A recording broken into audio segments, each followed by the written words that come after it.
Hello, this is Nan from StreamNative, and I'm the engineering lead of compute team here at StreamNative. Today, I'm going to show you how to submit Pulsar functions onto StreamNative's hosted cloud platform. Without any further ado, let's start. First of all, we need to prepare a service account for running this workload. And here, for simplicity purpose, I directly assign the super admin permission to this service account. But in real world environment, you should always only assign the minimum required permissions to your service account to secure your Pulsar cluster. Once the service account has been created, we can download this key file from the web UI for later usage. And now that we have created the service account, we need to create a service account binding in the StreamNative's cloud environment to propagate all the service account secrets and key files into the actual pool member cluster hosting the Pulsar workload. So we can utilize this SnCuddle tool to get the Pulsar clusters under your organization. And by checking out this Pulsar cluster CRD file, we can know that which pool member is actually running. By locating this pool member information, we can then create a service account binding, again with the SnCuddle tool, to indicate the service account related key files should be copied over to that pool member. Here, with this command, we can create the desired service account binding for my newly created service account, and then check it's created in the StreamNative's cloud environment. Once we have that service account binding ready, we now need to set up the client tools to talk to the Pulsar cluster for submitting the Pulsar functions. And here I'm just using the template file and replace it with the actual key file we have downloaded in the step 1 to set up the connection with Pulsar cluster. Once the connection has been set up, we can now utilize the Pulsar admin client tools to talk to the Pulsar cluster and get many of the information available in the cluster. Here, we can list all the functions running inside the Pulsar cluster. As you can see, a demo test function is running now, and we can also list all the topics in that Pulsar cluster under the public default tenant namespace. And we have 2 topics here.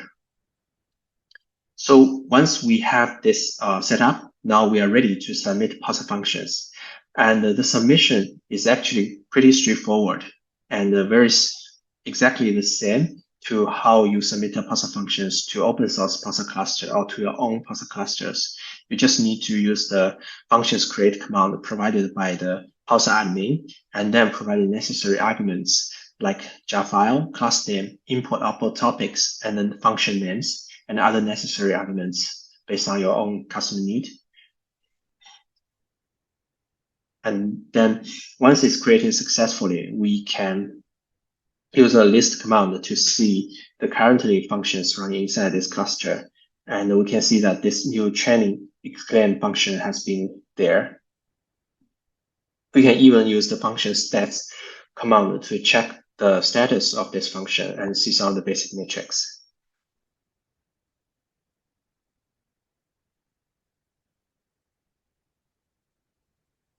Now that we have the function submitted and running, we can verify that it's actually working. So here on the left side of the screen, we are using a Pulsar client to constantly produce hello StreamNative training message with the index number to the input topic of the function we have just submitted. And on the right side, we are starting a consumer reading from the output topic of the function's result. So as you can see, once the producer started to push data into input topics on the consumer side, I will also receive the desired result with an exclamation mark appended to the end of the message from the target topic. So this indicates that our function is actually running and working as desired to process the data provided in the input topic and forward the results to the output topic.